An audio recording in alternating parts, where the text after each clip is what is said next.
Bienvenue à chacun d'entre vous. Vous êtes sages, hein, vraiment. Hein. Alors ce matin, on va parler d'église. Nous sommes sur une thématique, depuis un mois et demi, nous sommes sur la thématique de l'église. The Church to be, l'église que nous devons être, l'église qui se vit, une église qui est dans l'ère d'aujourd'hui. On verra la semaine prochaine aussi l'aujourd'hui, mais on va continuer sur la vie. Je parlais aux jeunes ce matin, The Church to be, c'est notre devise, puis notre vision, c'est appeler à amener la vie aujourd'hui. On va encore rester sur la vie, on a vu appeler, on a vu amener, et on va voir la vie. Est-ce que vous vous rappelez, parce que ça fait 2-3 semaines que j'ai prêché sur la vie, vous vous rappelez de quoi de cette prédication?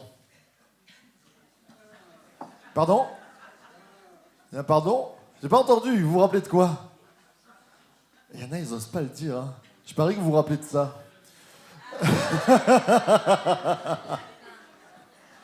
Alors pour tous ceux qui viennent, qui n'ont pas suivi l'histoire, vous vous demandez pour rien un lapin, parce que je disais, il y a une différence entre ça, qui est une image animée d'un lapin, et un vrai lapin. Et j'ai amené un vrai lapin dans mes bras pour dire il y a une vraie différence. Et je crois que quelquefois, il y a dans la religion, les églises, dans nos vies de croyants, on peut avoir une image bien, presque animée de ce qu'est la foi, de ce qu'est la vie, mais j'ai envie de dire, il y a une vraie différence à connaître Jésus, à connaître ce Dieu vivant. C'est ça l'Église. Et ce matin, je vais l'enlever parce que sinon on regarde tout le temps.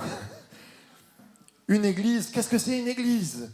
C'est ça la réflexion, il faut donner du sens.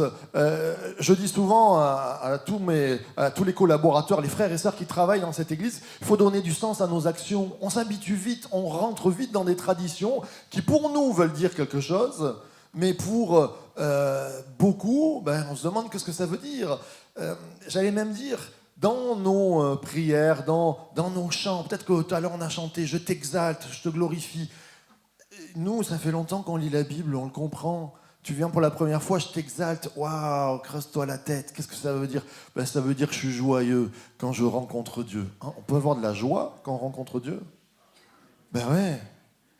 Parce que Dieu est un Dieu de joie. Peut-être qu'on a une image du père fouettard avec une longue barbe et qui nous attend au coin de la rue. Dès que ça dépasse, et il va nous mettre une fessée. Je crois que la première définition de Dieu, c'est que Dieu est amour. Et ça, c'est important. Bien sûr qu'il y a une justice et que Dieu est juste. Comme un bon papa ou une bonne maman, à un moment donné, il y a une justice dans la maison, il y a des règles, mais avant tout, il y a de l'amour. Et je ne peux pas présenter Dieu tout le temps dans sa justice et dans sa, peut-être j'allais dire, réprimande.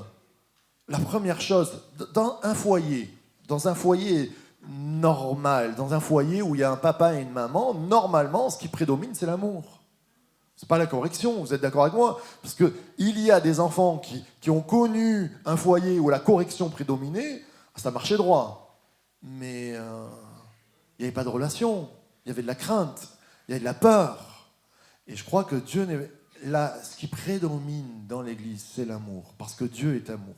Alors une Église, qu'est-ce que c'est ? Une église, peut-être que dans l'imaginaire collectif, si je vous dis qu'est-ce que c'est une église, de suite on a ou un grand monument un peu décrépit, quand on rentre à l'intérieur, ça sent un peu le moisi. Peut-être que pour d'autres, pour des évangéliques, c'est quelque chose où carrément maintenant dans les églises, dans les salles de sport, dans les salles de bien-être, à l'américaine, tout ça. Et j'aimerais dire, ok, ça c'est peut-être l'image qu'on a, mais l'église, c'est le rassemblement de personnes qui croient en Dieu, qui représentent Dieu et qui ont une mission, aimer les autres pour amener la lumière. Ça, les murs, c'est l'émanation de l'Église. C'est-à-dire que l'Église, c'est les personnes que nous sommes. On pourrait être dans un champ, on pourrait être dans un désert, on peut être dans un bâtiment. Ça, c'est l'émanation, le regroupement. Eh bien, on a un bâtiment, ça a émané, on a mis en commun des finances pour avoir un bâtiment, mais c'est pas ça l'Église, ça. Ça ne représente pas Dieu. Le but de l'Église, c'est représenter Dieu. C'est pas rien. Hein. Je suis d'accord avec vous que c'est pas rien. j'aime, je pense être un... Je pense être un pasteur qui est quand même, j'allais dire entre guillemets, souple. Et je ne suis pas dans la réprimande tout le temps. Mais on a quand même pas ce poids, cette responsabilité. L'Église, c'est le représentant de Dieu sur terre. Et c'est pas rien. C'est pas rien. Ça va pas. Je suis pas en train de dire il faut que ça nous écrase de culpabilité. Mais un ambassadeur, il fait pas n'importe quoi.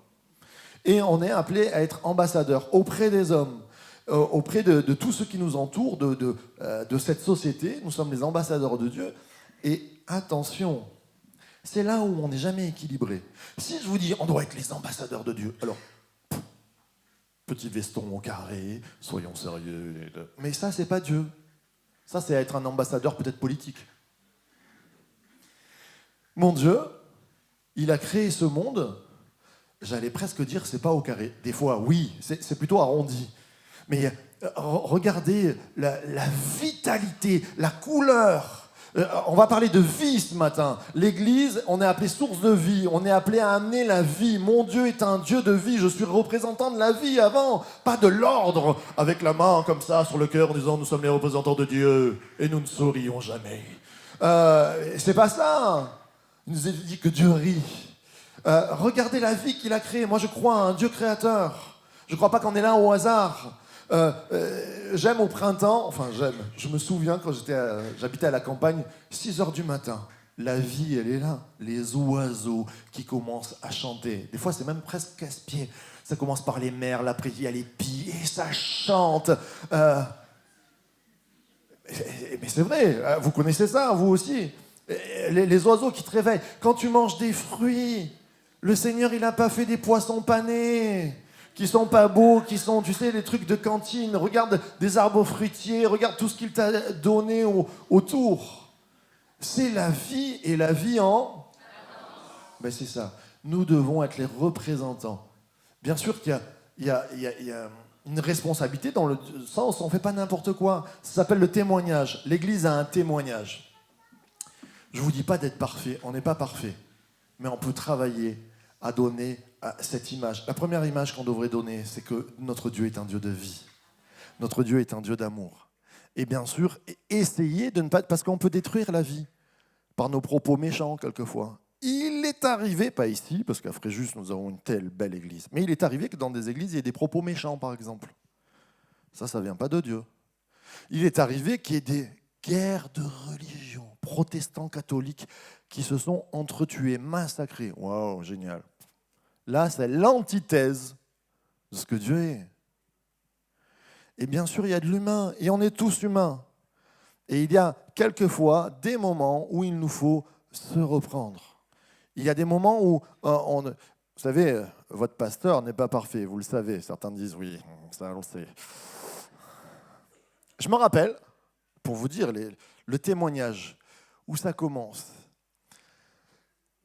Tous les jeudis matins, on a une chapelle de prière ici. C'est le feu, c'est une de mes réunions préférées. J'aime venir. Et un matin, c'est l'hiver. Il fait nuit, ok ? Noir. Je pars à 6h15 chez moi. Et j'arrive sur le rond-point de l'Europe.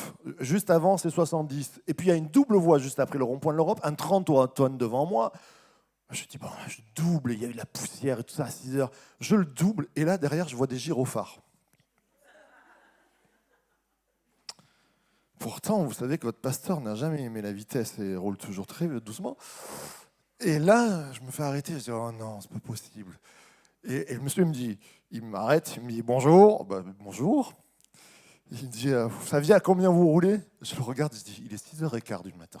Il y a un camion. Je dis, ben non. Je dis, puis c'est limité à 70. Et là, il me dit, non, c'est 50. Je fais, Je commence un peu à frémir.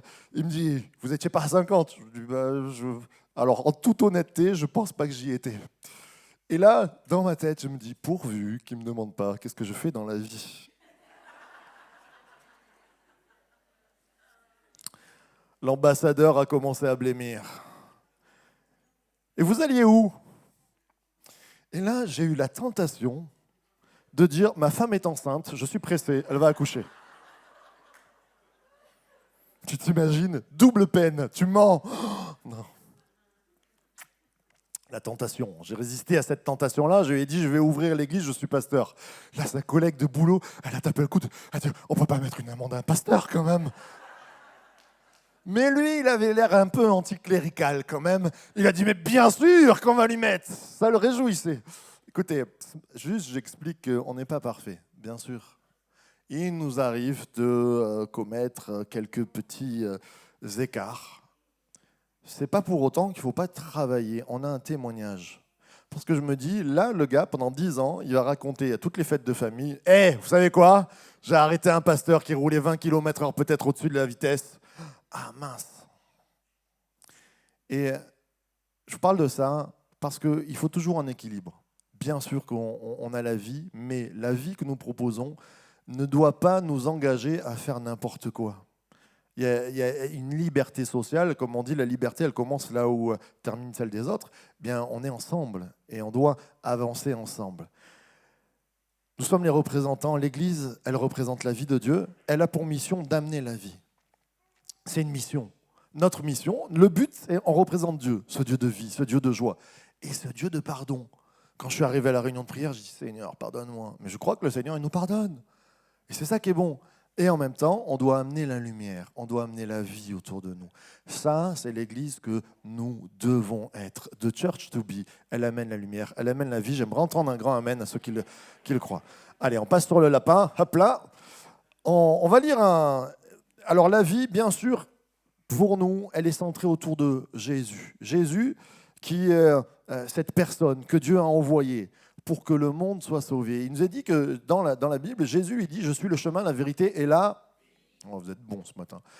Jésus lui dit « Je suis la résurrection et la... » Jésus leur dit « Je suis le pain de... » Ah, c'est fort, hein.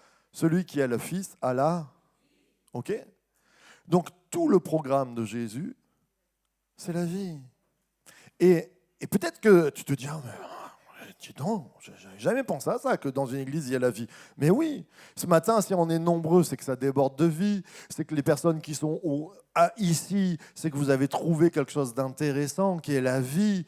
Si il n'y avait que des murs poussiéreux ou même des murs très jolis, ce n'est pas ça qui fait notre rassemblement. C'est que nous sommes rassemblés autour de la vie. Et cette vie, c'est Jésus. On va lire un texte, si vous le voulez bien. On peut se lever ensemble, qui se trouve dans l'évangile de Jean. Ouh là là, les grands mots, les grands mots. L'évangile, comme je le dis souvent, ça veut dire... Oui, ça c'est la déformation. Exactement, ça veut dire bonne nouvelle. La bonne nouvelle, en grec, ça veut dire une bonne nouvelle. Et qu'est-ce que c'est un évangile? C'est une biographie de Jésus. C'est-à-dire, on prend, certains prennent à partir de la naissance, qu'est-ce que Jésus a fait sur la terre? Il y en a 4, et là, c'est le dernier. C'est un ami de Jésus, qu'il a écrit très tard, il avait environ 80-90 ans, et sur la fin de vie, pourtant il a vécu quand il avait 16 ans à peu près avec Jésus, il a voulu parler de qui était Jésus, qui était cette vie. Et on va lire ce passage ensemble. Jésus leur dit encore, en vérité, je vous le dis, je suis la porte des brebis. Tous ceux qui sont venus avant moi sont des voleurs et des brigands, mais les brebis ne les ont pas écoutés. C'est moi qui suis la porte. Si quelqu'un entre par moi, il sera sauvé. Il entrera, il sortira. Et il trouvera de quoi se nourrir. Le voleur ne vient que pour voler, égorger, détruire. Moi, je suis venu afin que les brebis aient la mort. Ah non, mince, c'est pas la bonne... C'était pour voir si vous étiez là. Je suis venu afin que les brebis aient la vie et qu'elle est en abondance. Amen, amen, amen. On peut prendre place.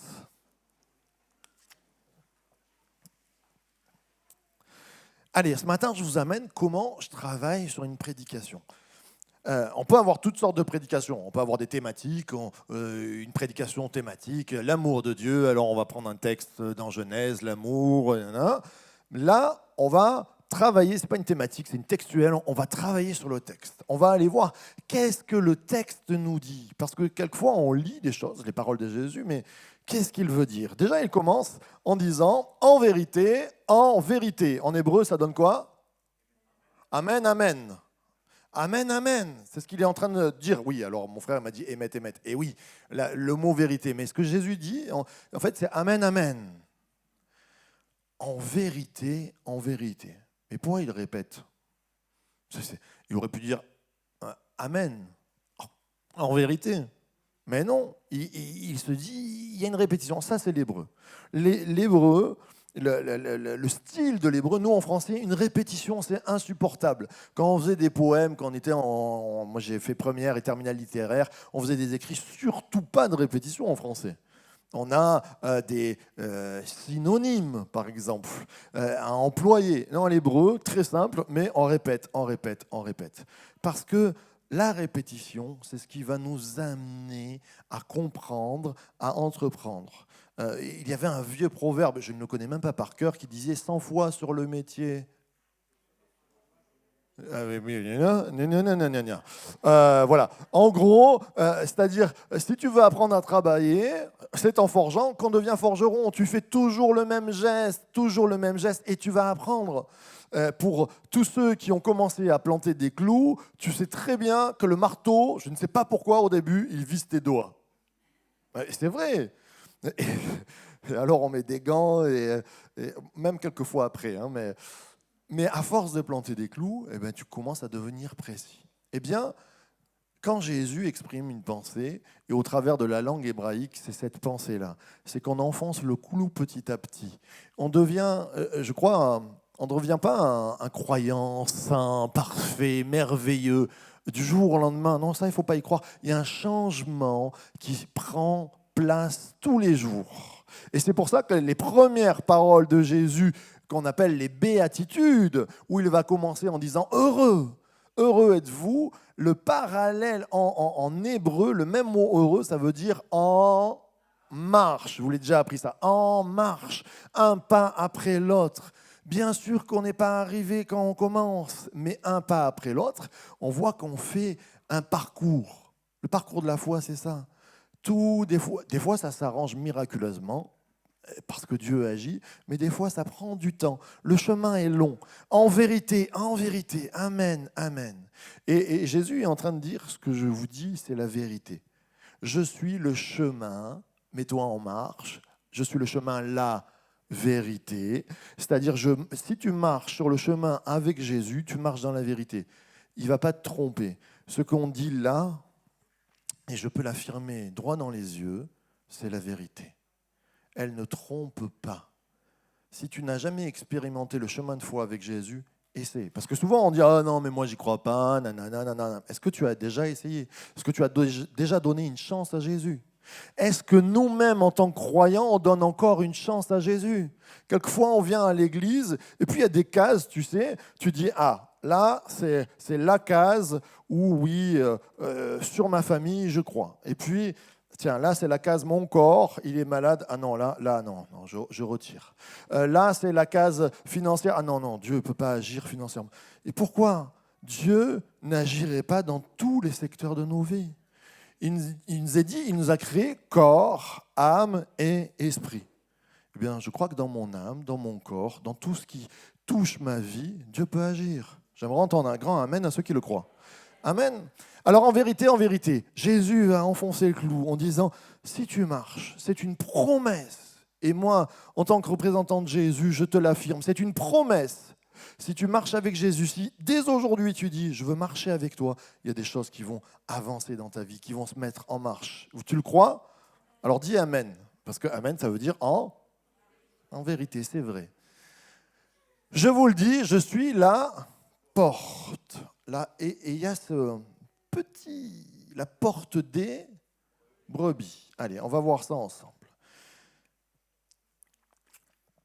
Dieu s'adresse à des hommes et des femmes. Hein. Il n'est pas berger dans le sens, il n'était pas avec des moutons. Mais il nous compare à des brebis. Alors tu peux te tourner vers ton voisin et lui dire, c'est une sacrée belle brebis ce matin. Hein. Allez, dis ça à ton voisin. Surtout les maris, vous pouvez vous tourner vers vos femmes en leur disant, Jean-Marc, je t'ai pas vu, tu lui as pas dit à ta Chantal, là, à ta blonde, t'es une sacrée belle brebis, dis donc.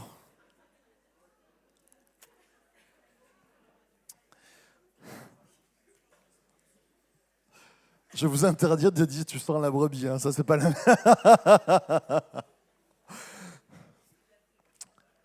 Je suis la porte des brebis. C'est un petit détail. Alors bien sûr, là, on se dit, eh bien, c'est le berger qui fait rentrer le troupeau. C'est vrai. Mais c'est un petit détail qui va nous amener, on le verra tout à l'heure, à un autre texte. Pour ceux qui étaient là l'an dernier ou il y a 2 ans, quand j'ai fait la série Mon œil te voit sur les 7 miracles de Jésus, dans l'évangile de Jean, dans la biographie de Jean sur Jésus, il n'y a que 7 miracles. Ça, c'est intéressant. Les autres, il y a foison. Lui, il n'a retenu que 7 miracles, qui sont comme 7 panneaux indicateurs sur qui est Jésus. Et en même temps, il y a 7 je suis de Jésus. Jésus va dire je suis, dont je suis la porte. Et on avait vu ensemble que les 7 miracles et les 7 Jésus se répondent l'un à l'autre. Et ça, c'est ma compréhension. Hein. Ça, on peut me contredire, mais de ce que je vois et de ce que je comprends, je crois que je suis la porte des brebis nous amène à un autre texte qui est un miracle de Jésus. Je vais vous le lire comme ça pour vous donner ma preuve de ma compréhension. Qui se trouve dans Jean 5. C'est un handicapé qui se trouve là et qui va être guéri. Il nous est dit, je vous le lis simplement, après cela, il y eut une fête des Juifs et Jésus monta à Jérusalem. Or, à Jérusalem, près de la porte des brebis, tiens, parallèle, il y a une piscine qui s'appelle en hébreu Bethesda et qui a 5 portiques. Sous ces portiques étaient couchés une multitude de malades, d'aveugles, de boiteux, d'estropiés, de paralytiques qui attendaient le mouvement de l'eau. Hein, pourquoi le mouvement de l'eau? Qu'est-ce qui se passe? Qu'est-ce qui se passe avec ce mot? Car un ange, alors attention, parce que là, parce que les anges, c'est des envoyés, mais hein, est-ce que c'est un envoyé de Dieu ou envoyé d'autre chose? On ne sait pas trop. Un ange descendait périodiquement dans la piscine et agitait l'eau. Et celui qui descendait en premier, après que l'eau avait été agitée, était guéri, quelle que fût sa maladie. Là se trouvait un homme malade depuis 38 ans. Jésus le vit couché et sachant qu'il était là déjà depuis longtemps, lui dit « Veux-tu retrouver la santé? Veux-tu être guéri ?» Et puis Jésus lui dit « Lève-toi et marche. » Et cet homme-là est guéri. Un handicapé, dans le même évangile, dans la même biographie, ce n'est pas un hasard, qui se retrouve à la porte des brebis. Il est là, malade depuis 38 ans. On verra ses correspondances, qu'est-ce que ça veut dire, de quoi ça parle. Mais quand Jésus dit « je suis la porte », il est venu et il dit « je suis le bon médecin, le docteur qui vient pour les malades ». Les malades de corps, les malades de cœur, les malades d'esprit, les malades dans l'âme. Et il est venu guérir. Jésus, c'est le médecin absolu. Et quand il dit « je suis la porte des brebis », c'est qu'il veut nous faire rentrer en bonne santé. Il veut nous faire rentrer dans un... Aujourd'hui, il y a beaucoup de dangers dans notre société. Il y en a toujours eu, hein. Mais il y a des dangers qui soient économiques, des dangers psychologiques, des dangers qui viennent... des fois, on se dit « mais on ne sait plus ce qu'on mange. Est-ce que ça va nous provoquer un cancer? Qu'est-ce que... » Toutes ces choses-là.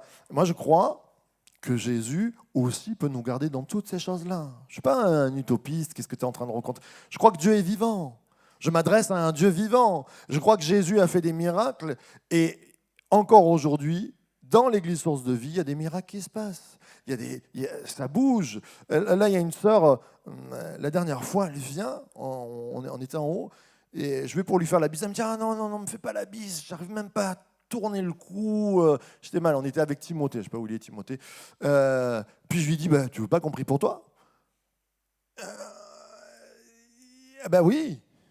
Vous savez, même des fois dans l'église, je le dis souvent, que tu te retrouves comme ça, tu as mal au cou, tu dis, j'ai mal au cou. Et le premier réflexe, c'est, tu sais, à la maison, j'ai un baume, c'est le baume de la panthère tigrée. Et ce baume-là, il est extraordinaire. Et puis, tu as la Golterie. Non, je ne vais pas me lancer là-dessus. Et puis, je connais un médecin, là, et je connais un ostéopathe. Mais je ne suis pas contre ces choses-là. Je dis, moi, je connais un Dieu qui guérit. Et on a tout simplement prié, comme la parole de Dieu nous dit. Ils imposeront les mains aux malades. J'ai dit, sur ta parole, tu nous as dit, alors imposer les mains, c'est pas taper. C'est juste mettre notre main sur notre épaule. On est en communion. Là où 2 ou 3 sont unis, je suis au milieu d'eux. Sur ta parole, Seigneur, on te demande la guérison. Et là, elle m'a envoyé un texto, elle n'est pas là ce matin, c'est pour ça que je le dis librement. C'est Myriam. Elle m'a dit « Waouh, c'est fou, ça a marché, ta prière a marché. » Oui, Dieu est vivant, on peut acclamer Dieu qui guérit encore.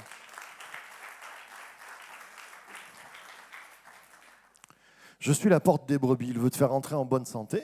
Alors, on va rester sur ces points-là. On a ceux qui sont venus avant moi.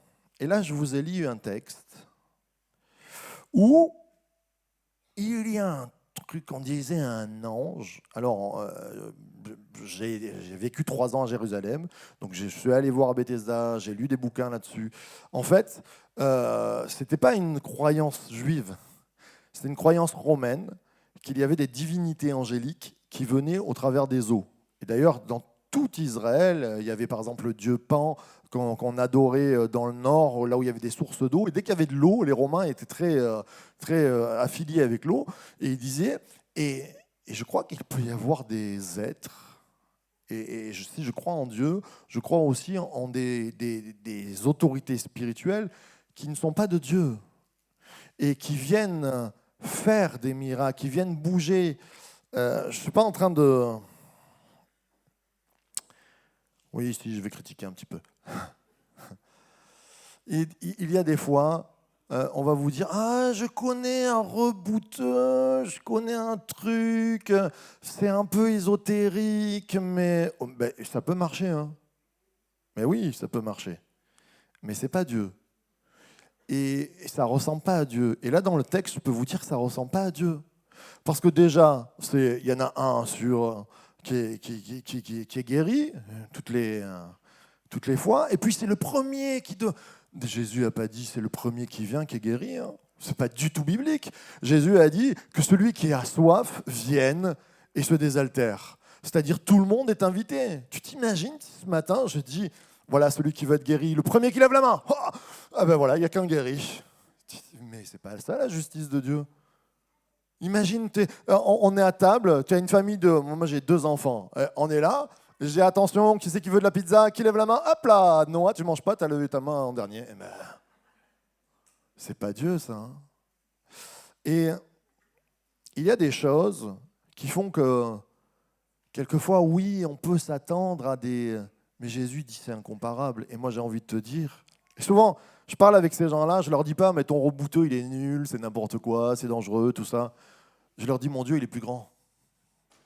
Mon Dieu, moi j'ai grandi avec un papa, et vous pouvez lui dire, ça l'embêtera, c'est pas grave, c'est pour ça qu'il part tôt des fois en voiture, mais dites-lui, quand il sortira, tire la langue, désolé papa, je t'ai mis dedans. Moi j'ai grandi avec un papa qui a vécu un miracle, il avait 1 an et demi, il a mis une rallonge électrique à la bouche, on a tiré sur la rallonge, ça lui a arraché la langue. On n'avait plus rien à faire, c'était dans les années 50, comment tu fais ? Ils ont entendu, il y a une mission protestante évangélique qui prie pour les malades, ils sont allés, ils ont prié pour ce bébé, la langue dans la nuit, elle a repoussé, il a pu remanger, c'est pas extraordinaire, c'est plus grand qu'un rebouteux, Dieu. Et tu peux lui faire tirer la langue, il a une grande cicatrice en plein milieu. J'aimais trop petit, je dis tire la langue. Mon pauvre papa. Mais c'est ça le Dieu que nous... Et je ne parle pas que de guérison physique. Il y a des destructions massives des fois qui arrivent dans la vie. Des destructions de vie. Des pièces où, comme s'il y avait des squelettes, hein, on dit il y a des morts à l'intérieur, on n'ose plus les ouvrir, ça fait trop mal. Et je crois que dans nos vies, Jésus aussi répare les cœurs, Jésus répare les âmes. Je l'ai vécu avec tellement de personnes, ici ou ailleurs, qu'on a suivies, qui ont été réparées par Jésus. C'est le meilleur des docteurs, le meilleur des réparateurs, il connaît toutes choses. Et je suis la porte, ceux qui sont venus avant moi. Alors, attention, c'est très intéressant de voir le détail. Et là, je parle pour des chrétiens assis. Jésus, parce que des fois, il y a dans les années 90, il y avait des côtés où on disait waouh, qu'est-ce que c'est que cet ange? Et j'ai entendu des fois des gens commencer à dire oui, il faut connaître le nom des démons, et puis que s'il y a des gens qui sont peut-être à libérer, on demande les noms. Jésus va pas commencer à faire une étude sur oui, alors l'ange qui est là, c'est un esprit angélique, mauvais qui vient. Mais non, il fait juste la différence. On n'est pas là pour expliquer le mal. C'est très important ce que je dis. On est là pour amener Jésus. Ceux qui sont venus avant moi, c'est rien. Il y a des choses mauvaises, il y a des choses qui bénissent pas tout à fait. Dieu donne la vie, et on l'a entendu, la vie en abondance. Il y a une différence pour les croyants. Quand tu amènes Jésus, c'est suffisant, c'est pleinement suffisant. Et on rebondira là aussi tout à l'heure là-dessus. Si quelqu'un entre par moi, ce moi c'est Jésus. Et Jésus n'est pas juste orgueilleux, il dit juste, je sais l'autorité de laquelle je dépends, c'est moi à travers moi. Ce n'est pas de l'orgueil, c'est juste qu'il sait. C'est Dieu lui-même, exactement. Il sera sauvé. Il entrera et sortira. Je suis la porte. Et oui, une porte, c'est fait pour entrer, si tu ne le savais pas, ou pour sortir. Et là, c'est exactement ça. Il entre, mais il sort pas dans la même direction dont il est venu. Il va dans la direction que Jésus lui dit. Et cette sortie que Dieu te donne, tu sais, c'est un petit peu comme... Des fois, il y a des pays qui sont en guerre, et il y a des ressortissants français, par exemple. Qu'est-ce qu'on fait? On fait un pont aérien, on va les chercher pour les sortir du pays qui est en guerre. Je ne sais pas quelle guerre te touche en ce moment, mais j'ai envie de te dire, Dieu veut ouvrir une porte sur ta vie pour que tu sortes de la guerre et que tu sois dans le shalom de Dieu, la paix de Dieu. Amen. Allez, on va passer ce matin, je ne voudrais pas que tu t'endormes, donne un coup de coude à ton voisin, dis-lui, allez, maintenant, on va de l'avant. C'est à peine l'introduction, il reste 3 heures, et c'est vrai en plus. Le principal que tu dois retenir ce matin, c'est que Jésus, c'est la vie, et la vie en abondance. Alors, la vie en abondance, premièrement, et ça sera vraiment, on a vu le texte, on a fait un peu le détour, c'est ce que le projet de Dieu, c'est une vie et pas une petite vie. Tout à l'heure, je disais dans les années 90, il y avait voilà, on recherchait, à force de rechercher le mal dans les chrétiens, on est arrivé à avoir des chrétiens qui n'étaient jamais bien. Je m'explique. J'en ai déjà parlé. Il y a eu des théories, la malédiction générationnelle, les liens, tout ça. Et ça faisait vivre les croyants dans une petite vie. Moi, je crois que Jésus est pleinement suffisant. Je n'ai pas besoin de remonter à mon arrière-grand-père, à savoir s'il a fait de la sorcellerie. Il nous a dit que toutes choses sont devenues nouvelles quand on commence la vie avec Jésus. Si le diable vient taper à ta porte, et j'aime bien ce proverbe, te rappelle ton passé, dis-lui quel est son avenir. Son avenir, c'est l'enfer. Et lui, il n'a pas besoin de te ramener ton passé en disant oui, il y a des choses qui ont été faites sur toi. Dieu répare au quotidien et il est amplement suffisant pour te réparer là ce matin si tu t'attends à lui et tu dis je te donne pleinement mon cœur. La vie en abondance, ce n'est pas une petite vie chiche. Et je crois qu'on s'est trompé quelquefois sur cette vision, je ne suis pas contre la psychologie, mais psychologico-religieuse, où on commence à tout analyser dans nos vies, parce que je me suis levé du pied gauche le matin, ben ça ne va pas. Mais non, ce n'est pas que ça ne va pas, c'est que des fois, il y a des aléas dans la vie. Et Dieu n'a pas dit que vous n'aurez pas des accidents.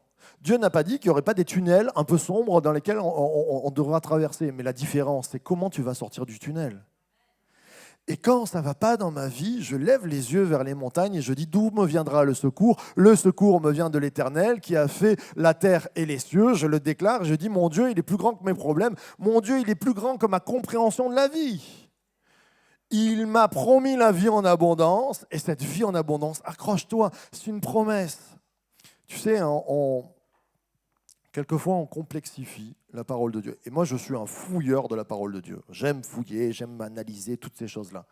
Mais à un moment donné, la parole de Dieu, la Bible, pardon, quand je dis la parole de Dieu, c'est, on croit que la Bible, c'est pas qu'elle a été écrite par Dieu, elle a été inspirée par Dieu, à des hommes, pour révéler qui est Dieu. Et la Bible, je crois qu'elle est compréhensible par des enfants, par des adolescents. Elle est toute simple. Quand Jésus il te dit « Je suis venu te donner la vie et la vie en abondance », prends-le comme tel. Basta, point à la ligne. Parce que si tu remets petit à petit, tous les jours en question, eh bien c'est la foi que tu remets en question. Et quand on remet le domaine de la foi, l'Église, le croyant, ne vit que par la foi. Et notre ennemi premier, c'est le doute. Quand tu mets en doute ce que Dieu a dit, Dieu a-t-il réellement dit? Ça se passe dans la Genèse, c'est l'exemple le plus beau qu'on a, où à un moment donné, Ève va dire, mais Dieu a-t-il réellement dit? Il y a plein de choses qui nous font dire que sur cette réalité terrestre, est-ce que Dieu va vraiment agir? Est-ce que Dieu peut vraiment réparer mon cœur? Est-ce que Dieu peut me sortir de mes addictions? Et là, on commence à être affublé parce qu'on est tellement faible et parce que le poids est énorme. Mais oui, Dieu peut agir dans ta vie maintenant, instantanément, et t'amener à une vie pas après pas à grandir. Sinon, je ne suis pas là, sinon on va prendre un café. Si je ne l'avais pas vécu, si on ne l'avait pas vécu au quotidien avec des personnes, mais on n'est pas des bonimenteurs ce matin. On n'est pas là pour prendre de l'argent, pour dire, voilà, on va vivre. Non, on est là pour amener la vie en abondance de Jésus-Christ. J'aimerais entendre un grand amen à ceux qui le croient. La vie en abondance, elle est pour celui. C'est le premier jour que tu t'accroches à Jésus, accroche-toi, tu es là, la vie en abondance. Moi, j'aime voir les sourires après ces révélations-là, quand on comprend. Il ne faut pas perdre ça de vue. Jésus, c'est la vie, c'est Jésus, et ça change tout dans nos vies. Amen. Et quand il dit, j'aime parce que Jésus, il est dans le détail quand même. Hein. Il aurait pu dire, je suis la vie, tout court. Je suis la vie en abondance. Alors nous, quelquefois, on a une compréhension de l'abondance.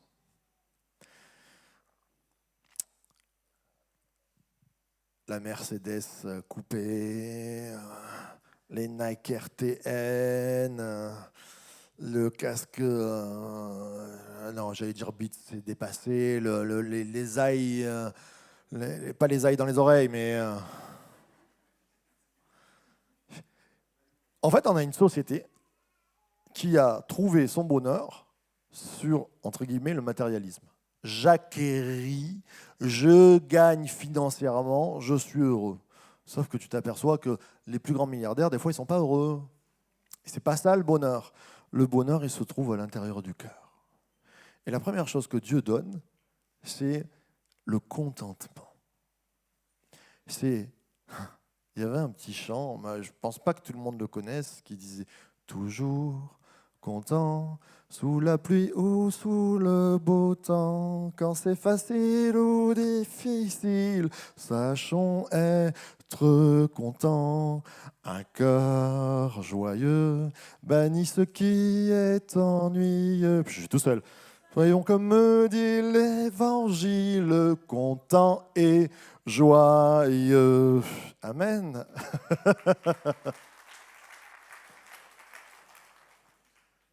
Moi, j'ai connu des papis et des mamies, ils n'avaient pas le certificat d'études, et ils n'avaient pas beaucoup de sous en poche, ils avaient toujours le sourire sur les lèvres. Ils avaient Jésus dans leur cœur. Et des fois, je rencontre des croyants, ils ont tout pour être heureux, je parle de croyants dans l'église, et ils se cassent la tête parce qu'ils ont oublié que l'évangile, c'est de la simplicité. Quand Jésus te dit, c'est dans l'abondance. Si tu marches jour après jour, que tu dis, Seigneur, j'ai besoin de toi, mais le sourire, tu vas l'avoir. Et des victoires, tu vas en gagner. Alors accrochez-vous à ce que je vous ai dit. Le Seigneur, il dit la vie en abondance.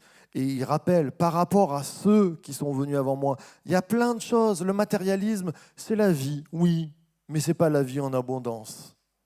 Il y a beaucoup de choses qui nous sont proposées. C'est la vie, oui, mais ce n'est pas la vie en abondance. La seule abondance que tu pourras trouver, c'est en Dieu, et ça, je te le promets. La vie pour tous, ça c'est très intéressant. Pourquoi je dis cela? Parce que quand tu regardes, Jésus s'adresse à des Juifs. Et il est en train de leur dire, je suis la porte. Le salut vient des Juifs. Ça on l'a oublié, mais dans la parole de Dieu, Jésus va dire, le salut vient des Juifs, c'est-à-dire les racines de la foi. Jésus est juif, il vient dans un peuple juif. Et il est en train de parler. Et si tu es juif, peut-être il y a un juif ce matin qui ne connaît pas encore Jésus, j'ai envie de te dire, Jésus c'est la porte. Expérimente-le dans ta vie. Mais les premiers apôtres se sont dit, bah, c'est super, eh bien on va porter la bonne nouvelle, l'évangile, à tout le monde. Sauf que ils ne le portaient pas aux autres. Il y avait des Romains, il y avait des Italiens, par exemple, et ils n'avaient pas le droit d'écouter la bonne nouvelle. Puis Jésus, il dit, je suis la porte des brebis. Pas la porte que des brebis juives, mais la porte de tous. Et ça, c'est important qu'on puisse le comprendre, que chacun d'entre nous, riche, pauvre,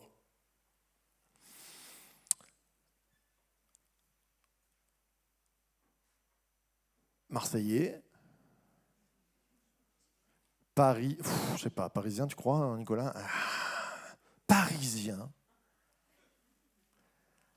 homme, femme. Paul va dire, il n'y a ni esclave, ni maître. Et il parle du salut, là. Il parle vraiment du salut. Ni homme, ni femme, ni juif, ni grec, pour qui Jésus ne soit pas la porte. Et ce matin, peut-être tu te dis, c'est peut-être pour la grand-mère qui est devant moi, c'est peut-être pour mon beau-frère qui est ici, c'est peut-être pour mon voisin, mais ce n'est pas pour moi. Et Jésus dit, je suis ta porte aussi. Je suis ta porte pour répondre à tes besoins. Tu n'es pas allé trop loin, tu n'es pas une culture trop éloignée de Dieu. Dieu te dit, je te comprends, je veux que ça aille bien dans ta vie. Choisis la porte, choisis la vie. Et il est là pour tous. Et le texte que nous avons lu tout à l'heure nous indique, je suis la porte des brebis. Elle commence par les Juifs et nous suivons derrière. Et puis je termine et je vais demander à Pascal de venir, merci. Je suis la vie libératrice. Tout à l'heure, je vous ai lu un texte où il y avait un homme, 38 ans, malade, couché à la porte des brebis. On lui avait bien donné des techniques un peu bizarres, mais il n'arrivait jamais à être guéri. Il était toujours peut-être le second, le troisième, il arrivait toujours après. Combien de fois dans la vie on arrive second? Combien de fois on est des poulies d'or, où la victoire nous échappe à peu? Combien de fois on arrive même en dernier? Peut-être même dans ta vie, on t'a dit t'es le dernier des derniers. Alors il y a de la revanche qui est venue dans nos cœurs, on a combattu toute notre force, mais on est arrivé peut-être à écraser les autres, mais ça n'a pas fait de nous les premiers, ça n'a pas fait de nous les gagnants. Quelquefois, il y a des vraies prisons dans lesquelles on s'est enfermé, prisons psychologiques, où on est devenu des combattants à force de combattre pour la victoire, et on a oublié que la vie, c'était aussi aimer les autres. Peut-être qu'on est devenu des déprimés du quotidien parce qu'on n'y croit plus, parce qu'on ne sent plus l'amour, parce qu'on se dit c'est trop tard pour que ça m'arrive. 38 ans, c'est pas rien. Hein. 38 ans. 38 ans à attendre que l'eau bouge et l'eau n'a pas bougé.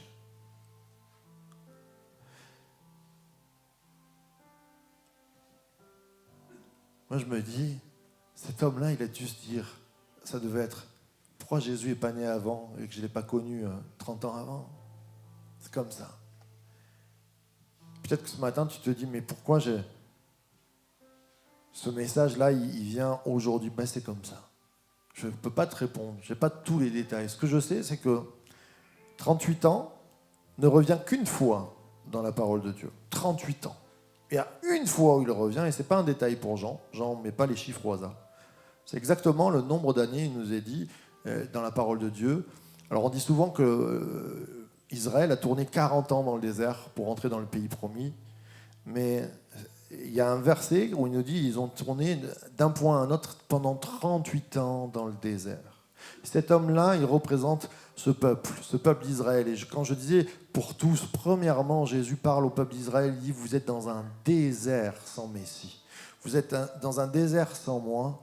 Je suis la porte pour vous ouvrir sur le pays promis, là où coule le lait et le miel. Mais c'est aussi pour toi ce matin. Ce matin où Dieu te dit, c'est 38 ans où tu tournes en rond, ce désert qui vient plomber. Vous savez, un désert, quand tu es dans le désert, depuis trop longtemps, comme dit la chanson, mais tu perds le goût de tout, même l'odeur. Le désert, ça a une odeur, mais ça n'a pas l'odeur de la vie. Et dès que tu rentres dans un jardin, quand en Israël ou à Dubaï, j'ai pu visiter des grands déserts, il n'y a rien. Il n'y a rien qui pousse. Il n'y a pas d'eau, il n'y a pas d'odeur. Enfin, il y a une odeur, mais ce n'est pas l'odeur de la vie. Et peut-être que tu es dans ce moment-là où tu es en plein désert, ça bouge, tu espères, et Jésus vient et te dit, sors de ce désert. 38 ans que tu tournes en rond. Rentre dans le pays promis. Ce matin, je parle de la vie et de la vie en abondance, du mieux que j'ai pu.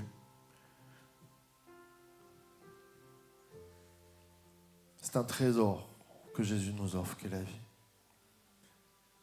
Comment on s'en empare? Ça, c'est la vraie question. La foi, le moyen de la foi. Je le dis premièrement à des croyants,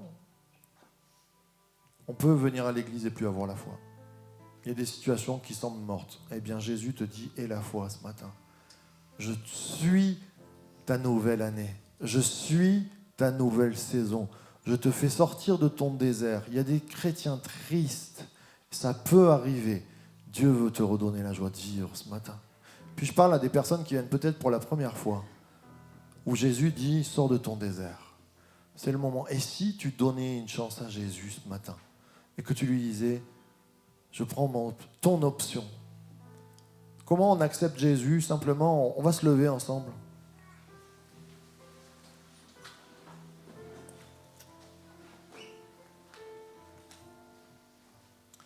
La vie en abondance.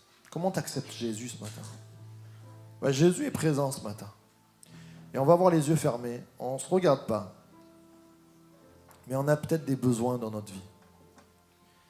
Peut-être qu'on a juste le besoin de trouver Jésus. Alors qu'on a les yeux fermés, moi je ne regarde pas. C'est votre intimité entre lui et vous, et toi. Mais tu peux lever ta main pour dire, Dieu, je ne sais pas qui tu es, mais j'ai besoin que ça change dans ma vie, j'ai besoin de sortir du désert, j'ai peut-être besoin d'être guéri dans mon cœur, j'ai peut-être besoin d'être guéri dans mon corps.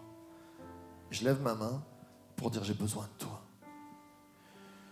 Peut-être que tu es croyant, que tu passes par des moments qui sont terribles. Et Jésus veut dire je suis ton abondance si tu le décides maintenant. Je suis celui qui te libère de toutes choses. Je suis celui qui te libère de ton passé, qui te libère de ta maladie. Je suis celui qui te sort de la tradition pour t'amener à une vraie religion, à être relié à la vie et la vie en abondance. Alors tu lèves ta main et on est devant Dieu. Et moi je lève ma main sur une problématique dans ma vie où j'ai besoin encore de Jésus. Et je dis Jésus, j'ai besoin de toi. J'ai besoin que tu sois ma porte de secours pour une situation qui touche ma vie. Seigneur, sois ma porte de secours. Nous voulons entrer dans cette porte et sortir de notre état de guerre, sortir de notre désert. Et je lève ma main en disant, j'ai besoin de toi. Et si tu as besoin de Jésus, alors lève ta main dans toute situation. Il peut être là. Et nous allons prier.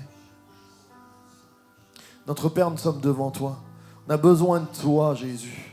Jésus, tu as dit, je suis la vie en abondance. Et ce matin, je te prie pour tous ceux qui ont les mains levées. Je prie pour moi en premier. Et je dis, Seigneur, on a besoin de toi. On a besoin de ta vie. On a besoin de sortir de ces 38 ans de désert. On a besoin de sortir, Seigneur, de ces fosses, de ceux qui nous ont amenés dans des fosses, qui nous ont fait tomber, qui sont presque comme des tombes sur nos vies. Mais nous voulons dire, sors-nous de ces fosses, sors-nous de la mort et amène-nous vers la vie. Je te prie pour tous ceux qui espèrent en toi, que maintenant, tu puisses les bénir abondamment. On a souvent l'habitude de prier ensemble. Qu'est-ce que c'est prier ensemble? C'est ce que je disais tout à l'heure. Nous imposerons les mains aux malades et les malades seront guéris. C'est pas un truc bizarre, c'est la Bible qui le dit. On met notre main sur l'épaule ou on prend les mains d'un frère et d'une sœur et on dit, je prie pour toi. Peut-être que tu es malade ce matin dans ton corps, peut-être que tu es malade dans ton âme, dans ton esprit, que tu as besoin... C'est ton moment. Tu es un peu comme ce paralytique qui attend, qui dit, mais qu'est-ce qui va se passer? Peut-être que tu es chrétien même, mais ça ne s'est pas passé depuis longtemps. C'est ton moment. Peut-être que c'est la première fois que tu viens dans une église, c'est ton moment. Alors je t'invite à venir. Et on ne se regarde pas, on va chanter, c'est un moment d'intimité, mais tu peux venir sur le devant. On est en famille, on est là aussi pour prier les uns pour les autres. Et il y a des guérisons qui vont prendre place, je le crois. Comme dit ce chant, j'entends les chaînes tomber, il y a des chaînes qui vont tomber ce matin, et des libérations entières qui doivent prendre place pour nos vies dans cet instant, maintenant, si tu le crois. Alors commencez à vous approcher avec une équipe de prière, on est là pour prier pour vous, et on va continuer à célébrer Dieu.